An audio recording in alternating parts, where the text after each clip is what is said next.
Reds, we are going to continue our reading of Materialism and the Dialectical Method by Maurice Cornforth.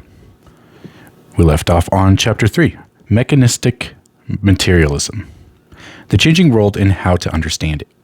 Before Marx, materialism was predominantly mechanistic. We often hear people complain that the materialists seek to reduce everything in the world, including life and mind, to a system of soulless mechanism, to a mere mechanical interaction of bodies. This refers to the mechanistic materialism. Marxist materialism is, however, not mechanistic, but dialectical. To understand what this means, we need first to understand something about mechanistic materialism itself. We can approach this problem by asking how materialists have sought to understand the various processes of change which are observed everywhere in the world. The world is full of change. Night follows day, and day night. The seasons succeed each other. People are born, grow old, and die. Every philosophy recognizes that change is an omnipresent fact. The question is, how are we to understand the change which we observe everywhere? Change may be understood, in the first place, in an idealist way or in a materialist way.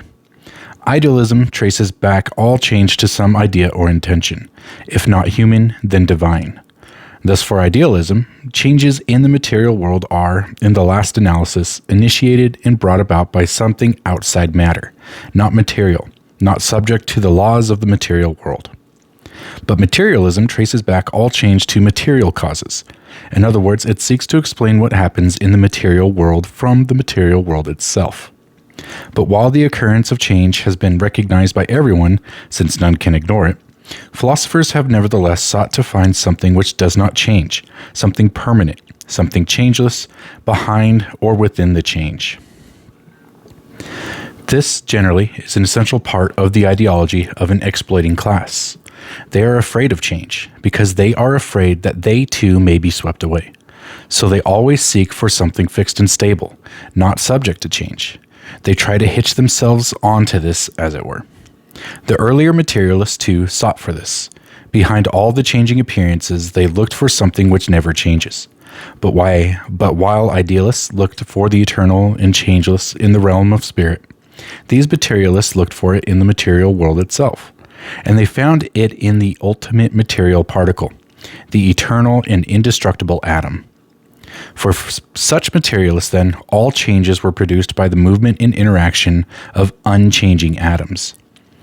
This is a very ancient theory, put forward over 2,000 years ago in Greece, and earlier still in India. In its day, it was a very progressive theory, a great weapon against idealism and superstition.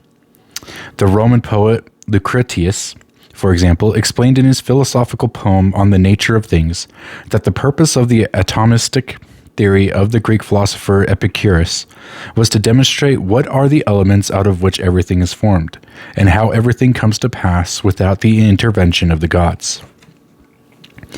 Thus there was born a materialism which saw the world as consisting of hard, impenetrable material particles, and which understood all change as arising from nothing but the motion and interaction of such particles. This theory was revived in modern times. In the 16th and 17th centuries, philosophers and scientists turned to it in their fight against feudal Catholic philosophy. But this modern materialism proved to be much richer in content than the ancient, for it tried to work out what were the laws of interaction of material particles, and so to present a picture of how all phenomena, from merely physical changes to the life of man, resulted from the motion and interaction of the separate parts of matter. In this way, by the 18th century, there had appeared the characteristic modern theories of mechanistic materialism. A bourgeois philosophy. Mechanistic materialism was in essence an ideology, a mode of theorizing of the rising bourgeoisie. In order to understand it, we must understand, first of all, that it arose and developed in opposition to feudal ideology, that its critical edge was directed against feudal ideas, that it was in fact the most radical of all bourgeois forms of opposition against the feudal outlook. In the period of the rise of the bourgeoisie, the feudal social relations were shattered, and so were the feudal ideas, embodied in the Catholic philosophy in which those social relations were enshrined. The feudal system, whose economic basis lay in the exploitation of the serfs by the feudal proprietors, involved complex social relationships of dependence, subordination, and allegiance. All this was reflected not only in social and political philosophy, but also in the philosophy of nature. It was typical of the natural philosophy of the feudal period that everything in nature was explained in terms of its proper place in the system of the universe, in terms of its supposed position of dependence and subordination in that system, and of the end or purpose which it existed to serve. The bourgeois philosophers and scientists destroyed these feudal ideas about nature. They regarded nature as a system of bodies in interaction, and, rejecting all the feudal dogmas, they called for the investigation of nature in order to discover how nature really worked. The investigation of nature advanced hand in hand with the geographical discoveries, the development of trade and transport, the improvement of machinery and manufactures. The greatest strides were made in the mechanical sciences, closely connected as they were with the needs of technology. So it came about that materialist theory was enriched as the result of the scientific investigation of nature, and in particular by the mechanical sciences.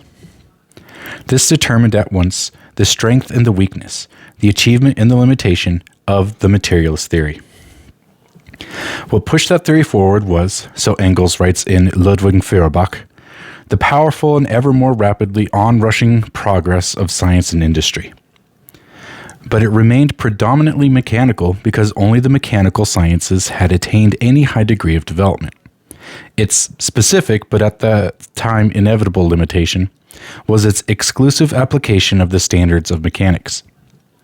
The mechanistic way of understanding nature did not arise, however, simply from the fact that, at that time, it was only the mechanical sciences which had made any great progress.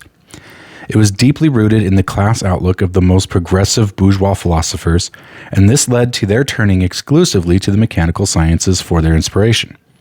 Just as the bourgeoisie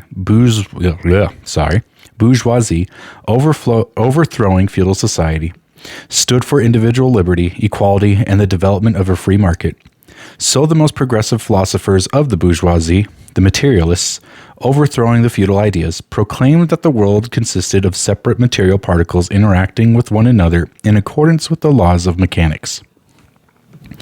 This theory of nature reflected bourgeois social relations no less than the theories it replaced had reflected feudal social relations.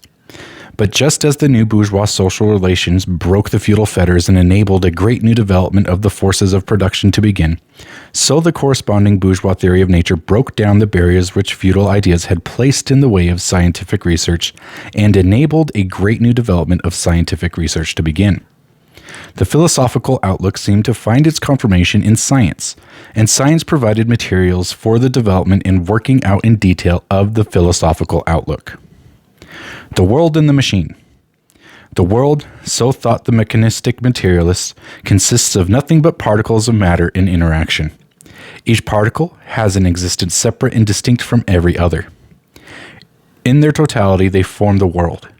The totality of their interactions forms the totality of everything that happens in the world. And these interactions are the mechanical type. That is to say, they consist simply of the external influence of one particle upon another. Such a theory is equivalent to regarding the whole world as nothing but a complex piece of machinery, a mechanism. From this standpoint, the question always posed about any part of nature is the question we ask about a machine. What is its mechanism? How does it work? This was exemplified in Newton's account of the solar system. Newton adopted the same general view as the Greek materialist Epicurus, inasmuch as he thought that the material world consisted of particles moving about in empty space. But faced with any particular natural phenomenon, such as the movements of the sun and planets, Epicurus was not in the least concerned to give any exact account of it. With regard to the apparent movement of the sun across the heavens from east to west, for example, Epicurus said that the important thing was to understand that the sun was not a god, but was simply a collection of atoms. No account of the actual machinery of its motions was necessary. Perhaps, he said, the sun goes round and round the earth. But perhaps it disintegrates and its atoms separate every night, so that it is a new sun, which we see the next morning. To him, such questions were simply unimportant. Newton, on the other hand, was concerned to show exactly how the solar system worked, to demonstrate the mechanics of it in terms of gravity and mechanical forces. But just as Epicurus was not interested in how the solar system worked, so Newton was not interested in how it originated and developed. He took it for granted as a stable piece of machinery, created, presumably, by God. Not how it originated, not how it developed, but how it worked was the question which he dealt with. The same mechanistic approach was manifested in Harvey's discovery of the circulation of the blood.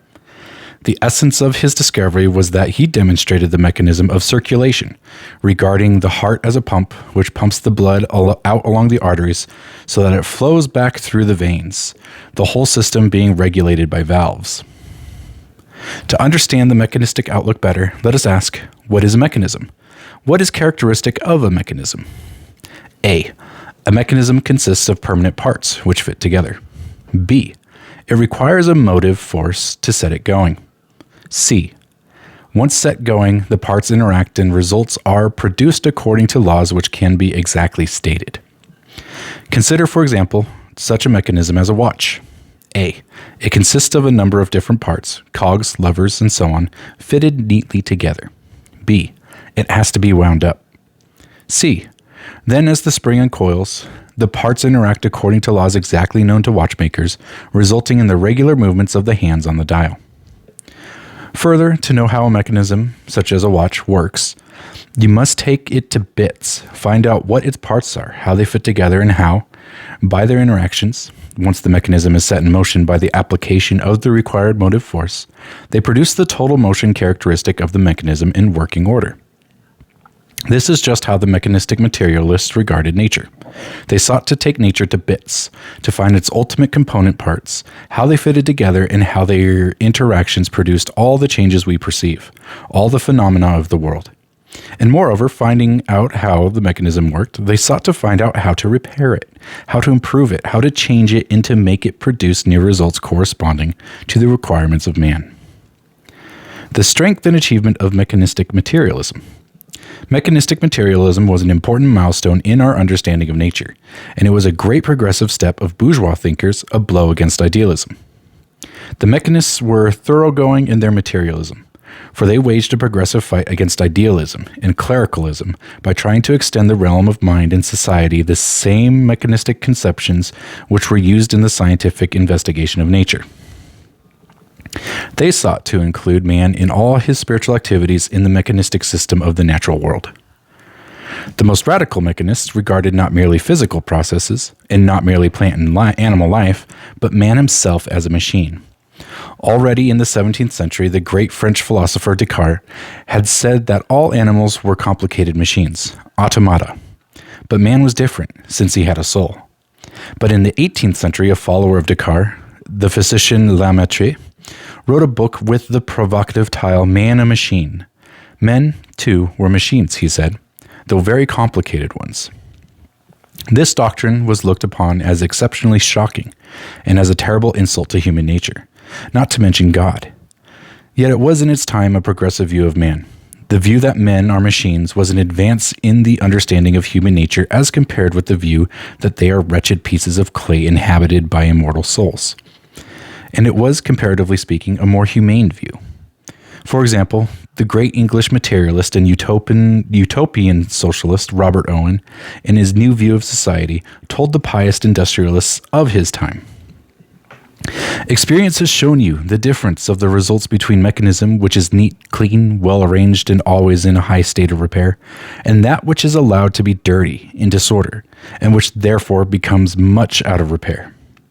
If then due care as to the state of your inanimate machines can produce such beneficial results, what may not be expected if you devote equal attention to your vital machines, which are far more wonderfully constructed?" This humanitarianism was, however, at the best bourgeois humanitarianism. Like all mechanistic materialism, it was rooted in the class outlook of the bourgeoisie. The view that man is a machine is rooted in the view that in production man is a mere appendage of the machine. And if on the one hand this implies that the human machine ought to be well tended and kept in good condition, on the other hand it equally implies that no more should be expended for this purpose than is strictly necessary to keep the human machine in bare working order. The weakness and limitations of mechanistic materialism. Mechanistic materialism had grave weaknesses. 1. It could not sustain the materialist standpoint consistently and all the way. For if the world is like a machine, who made it? Who started it up? There was necessary, in any system of mechanic materialism, a supreme being outside the material world, even if he no longer continuously interfered in the world and kept things moving, but did no more than start things up and then watch what happened. Such a supreme being was postulated by nearly all the mechanistic materialists, for example, by Voltaire and Tom Paine. But this opens the door to idealism. 2. Mechanistic materialism sees change everywhere, yet because it always tries to reduce all phenomena to the same system of mechanical interactions, it sees this change as nothing but the eternal repetition of the same kinds of mechanical processes, an eternal cycle of the same changes. This limitation is inseparable from the view of the world as a machine. For just as a machine has to be started up, so it can never do anything except what it was made to do. It cannot change itself or produce anything radically new. Mechanistic theory, therefore, always breaks down when it is a question of accounting for the emergence of new quality. It sees change everywhere, but nothing new, no development. The various processes of nature, chemical process and the processes of living matter, for example, cannot in fact be all reduced to one and the same kind of mechanical interaction of material particles. Chemical interactions differ from mechanical interactions inasmuch as the changes which take place as a result of chemical interaction involve a change of quality. For example, if we consider the mechanical interaction of two particles which collide, then their qualitative characteristics are irrelevant, and the result is expressed as a change in the quantity and direction of motion of each. But if two chemical substances come together and combine chemically, then there results a new substance qualitatively different from either. Similarly, from the point of view of mechanics, heat is nothing but an increase in the quantity of motion of the particles of matter. But in chemistry, the application of heat leads to qualitative changes. Nor do the processes of nature consist in the repetition of the same cycle of mechanical interactions, but in nature there is continual development and evolution, producing ever new forms of the existence, or, what is the same thing, motion of matter. Hence, the more widely and consistently the mechanistic categories are applied in the interpretation of nature, the more is their essential limitation exposed. 3. Still less can mechanistic materialism explain social development. Mechanistic materialism expresses the radical bourgeois conception of society as consisting of social atoms interacting together. The real economic and social causes of the development of society cannot be discovered from this point of view, and so great social changes seem to spring from quite accidental causes. Human activity itself appears to be either the mechanical result of external causes, or else it is treated, and here mechanistic materialism collapses into idealism, as purely spontaneous and uncaused. In a word, mechanistic materialism cannot give an account of men's social activity. Mechanistic materialism and utopian socialism. The mechanistic view treated men quite abstractly, each man being regarded as a social atom endowed by nature with certain inherent properties, attributes, and rights. This was expressed in the bourgeois conception of the rights of man, and the bourgeois revolutionary slogan, "All men are equal." But the conception of human rights cannot be deduced from the abstract nature of man, but is determined by the stage of society in which men are living. Nor are men what they are by nature, but they become what they are, and change as a result of their social activity. Nor are all men by nature equal. In opposition to the bourgeois conception of abstract equality, which amounted to mere formal equality of rights as citizens, equality before the law, Marx and Engels declared that the real content of the proletarian demand for equality is the demand for the abolition of classes. Any demand for equality which goes beyond that of necessity passes into absurdity. And that is Engels from Anti-Düring, Part 1, Chapter 10. Adopting their abstract, mechanistic view of men as social atoms, the progressive mechanists tried to work out, in an abstract way, what form of society would be best for mankind, what would best suit abstract human nature as they conceived of it. This way of thinking was taken over by the socialist thinkers who immediately preceded Marx, the utopian socialists. The utopian socialists were mechanistic materialists. They put forward socialism as an ideal society. They did not see it as necessitated by the development of the contradictions of capitalism. It could have been put forward and realized at any time, if only men had had the wit to do so. They did not see it as having to be won by working class struggle against capitalism. It would be realized when everyone was convinced that it was just and best adapted to the requirements of human nature. For this reason, Robert Owen appealed to both the Archbishop of Canterbury and Queen Victoria to support his socialist program. Again, the mechanistic materialists, and this applied above all to the utopian socialists, thought that what a man was, his character and his activities, was determined by his and education. Therefore, they proclaimed that to make men better, happier, and more rational, it was simply necessary to place them in better conditions and to give them a better education. But to this, Marx replied in his the materialist doctrine that men are products of their circumstances and upbringing, and that, therefore, changed men are produced by changed circumstances and changed upbringing, forgets that circumstances are changed precisely by men, and that the educator must himself be educated.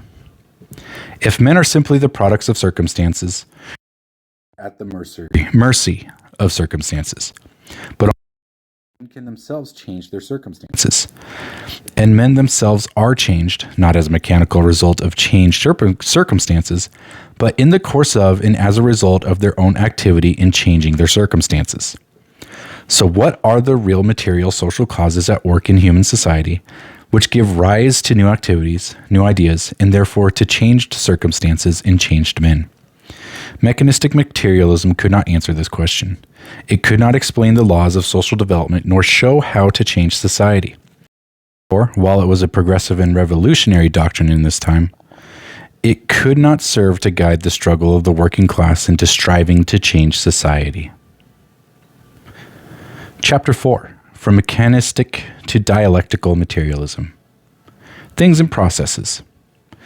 In order to find how the limitations of the mechanist approach can be overcome, we may consider first of all certain extremely dogmatic assumptions which are made by mechanistic materialism.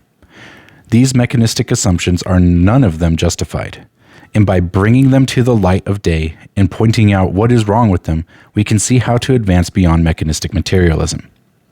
1. Mechanism sees all change as having at its basis permanent and stable things with definite fixed properties. Thus, for the mechanist, the world consists of indivisible, indestructible material particles, which in their interaction manifest such properties as position, mass, velocity.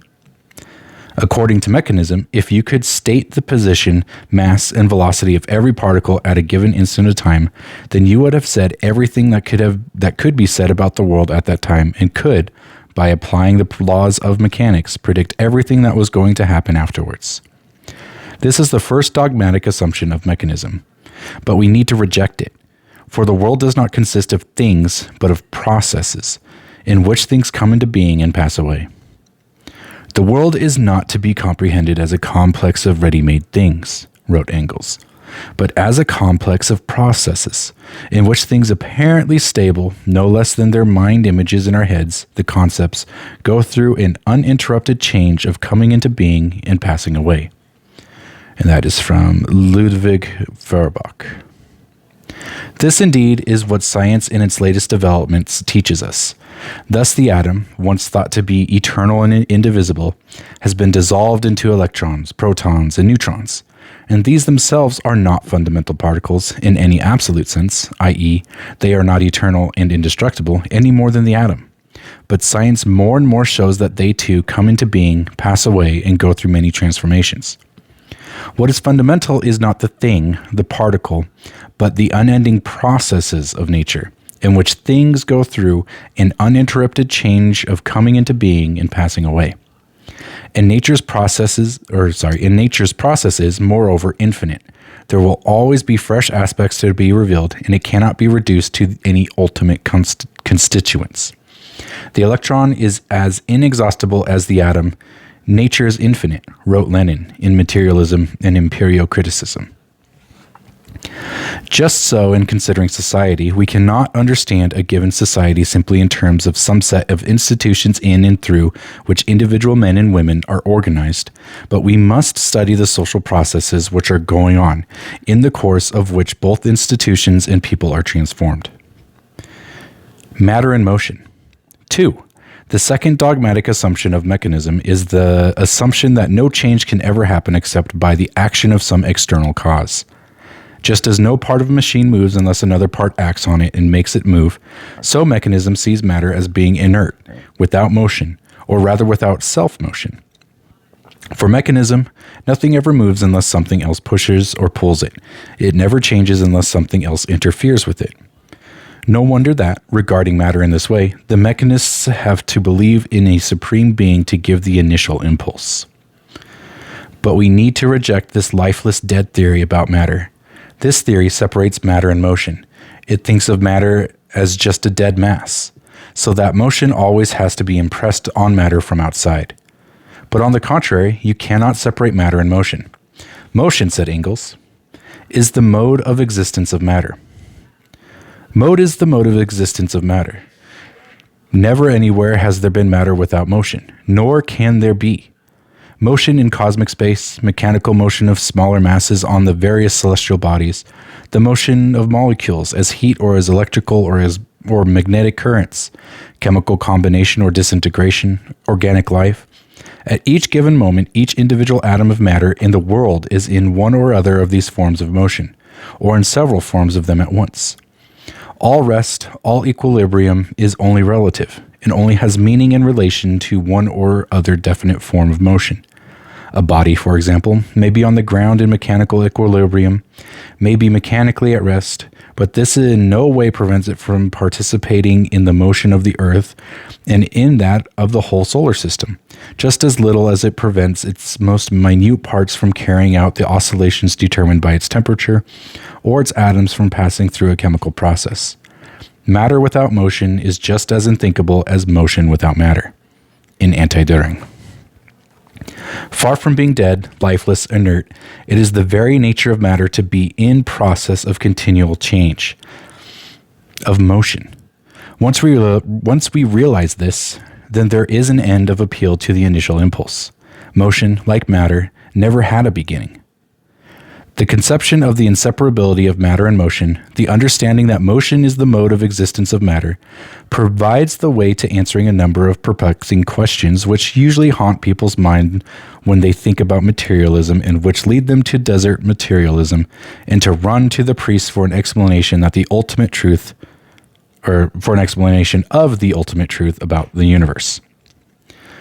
Was the world created by a supreme being? What was the origin of matter? What was the origin of motion? What was the very beginning of everything? What was the first cause? These are the sort of questions that puzzle people. It is possible to answer these questions. No, the world was not created by a supreme being. Any particular organization of matter, any particular process of matter in motion, has an origin and a beginning. It originated out of some previous organization of matter, out of some previous process of matter in motion. But matter in motion had no origin, no beginning. Science teaches us the inseparability of matter and motion. However static some things may seem to be, there is in them continual motion. The atom, for instance, maintains itself as the same only by means of a continual movement of its parts.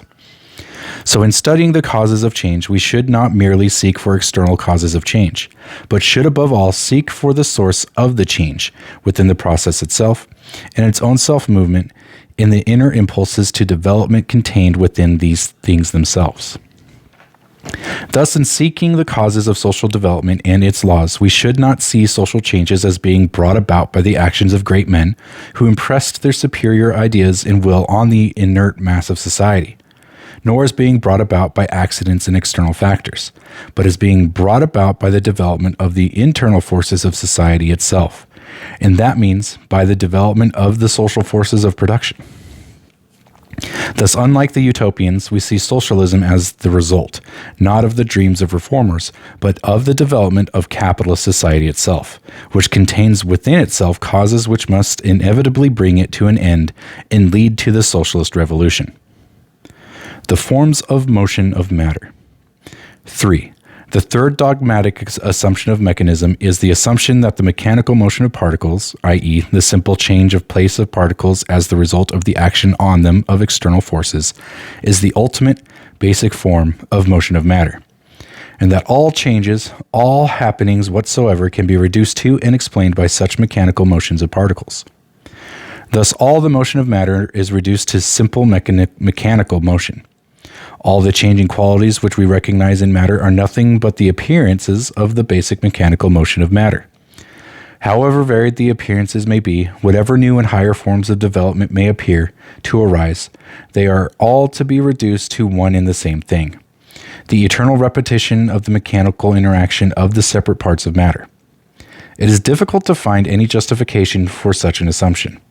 In the material world, there are many different types of processes, which all constitute different forms of the motion of matter, but they can by no means be all reduced to one and the same form of mechanical motion. Motion is the most general sense, wrote Engels.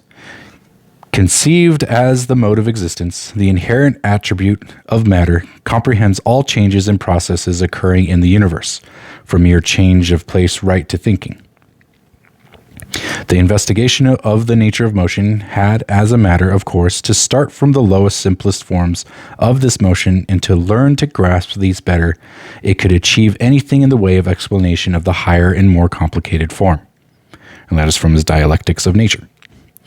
The simplest form of motion is the simple change of place of bodies, the laws of which are studied by mechanics. But that does not mean that all motion can be reduced to this simplest form of motion. It rather means that we need to study how, from the simplest forms of motion, all the higher forms of motion arise and develop, from mere change of place right to thinking. One form of motion is transformed into another and arises from another. The higher, more complex forms of motion cannot exist without the lower and simpler form. But that is not to say that it can be reduced to that simpler form. It is inseparable from the simple form. But its nature is not exhausted thereby. For example, the thinking which goes on in our heads is inseparable from the chemical, electrical, etc. motion which goes on in the gray matter of the brain. But it cannot be reduced to that motion. Its nature is not exhausted thereby. The materialist standpoint, however, which rejects the mechanistic idea that all forms of motion of matter can be reduced to the mechanical motion, must not be confused with the idealist notion that the higher forms of motion cannot be explained as arising from the lower forms. For example, idealists assert that life, as a form of motion of matter, cannot possibly be derived from any processes characteristic of non-living matter. For them, life can only arise through the introduction into a material system of a mysterious something from outside, a vital force. But to say that a higher form of motion cannot be reduced to a lower form is not to say that it cannot be derived from the lower form in the course of the latter's development. Thus, materialists will always affirm that life, for example, appears at a certain stage in the development of more complex forms of non-living matter, and arises as a result of that development, not as a result of the introduction into non-living matter from a mysterious vital force. The task of science in this sphere remains to demonstrate experimentally how the transition from non-living to living matter takes place. Thus, the mechanistic program of reducing all the motion of matter to simple mechanical motion must be rejected. We need rather to study all the infinitely various forms of motion of matter in their transformations one into another, and as they arise from one another, the complex from the simple, the higher from the lower. In the case of society, no one has yet tried to show how social changes can be explained by the mechanical interactions of the atoms composing the bodies of the various members of society, though to do so would be the logical culmination of the mechanistic program. But the next best thing is attempted by the mechanistic theory known as economic determinism. According to this theory, the whole motion of society is to be explained by the economic changes taking place in society. All the determinants of social change have been exhausted when the economic process has been described. This is an example of the mechanistic program of reducing a complex motion to a single simple form, the process of social change, including all the political, cultural, and ideological developments, to a simple economic process. But the task of explaining social development cannot be fulfilled by trying to reduce the whole development to an economic process. The task is rather to show how, on the basis of the economic process, all the various forms of social activity arise and play their part in the complex movement of society. Things and their interconnection. 4. The last dogmatic assumption of mechanism to be mentioned is that each of the things or particles whose interactions are said to make up the totality of events in the universe has its own fixed nature quite independent of everything else. In other words, each thing can be considered an existing in separation from other things, as an independent unit.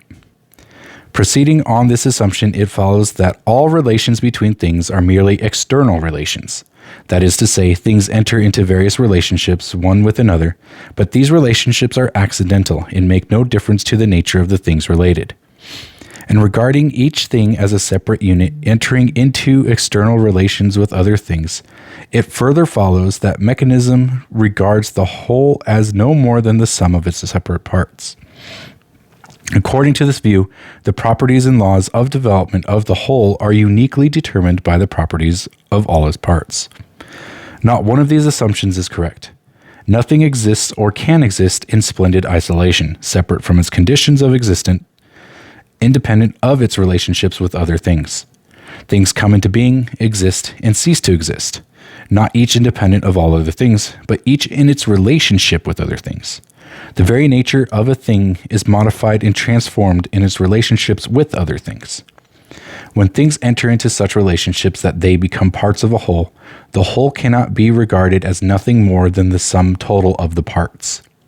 True, the whole is nothing apart from the independent of its parts, but the mutual relations which the parts enter into in constituting the whole modify their own properties, so that while it may be said that the whole is determined by the parts, it may equally be said that the parts are determined by the whole.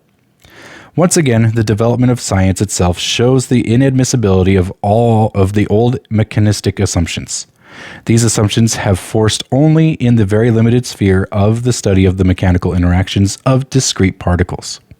In physics, they were already shattered with the development of the study of the electromagnetic field. Still less are they admissible in biology, in the study of living matter, and still less are they admissible in the study of men and society.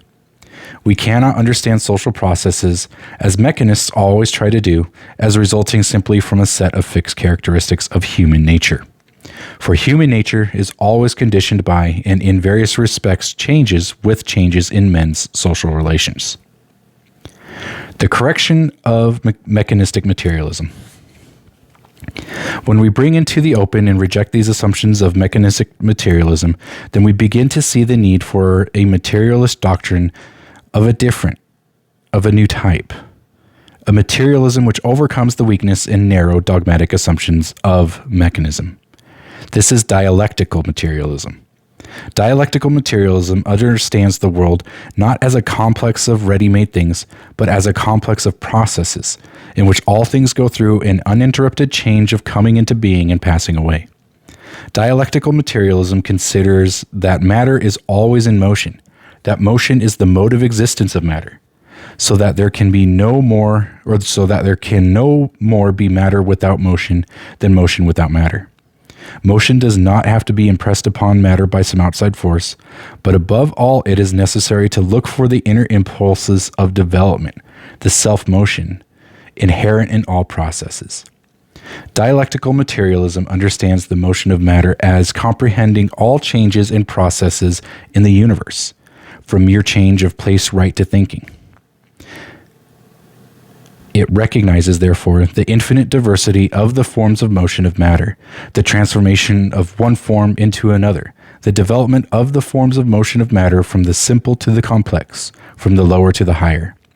Dialectical materialism considers that, in the manifold processes taking place in the universe, things come into being, change, and pass out of being, not as separate individual units, but in essential relation and interconnection, so that they cannot be understood each separately and by itself, but only in their relation and interconnection.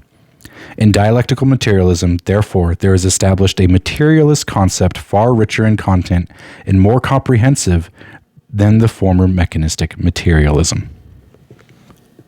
So there we have chapters 3 and 4 of Materialism and the Dialectical Method. This is my first time reading this as well, so this is kind of a blind reaction. Here in these two chapters, we saw the explanation and the deconstruction of mechanistic materialism, which is the precursor to dialectical materialism.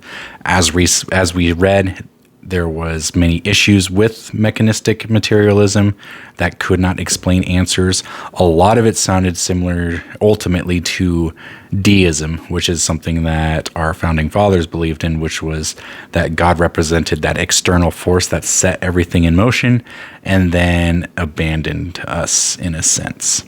But of course, as we read, there cannot be some external force that set everything in motion, at least not in the sense of God or a supreme being or something along those lines.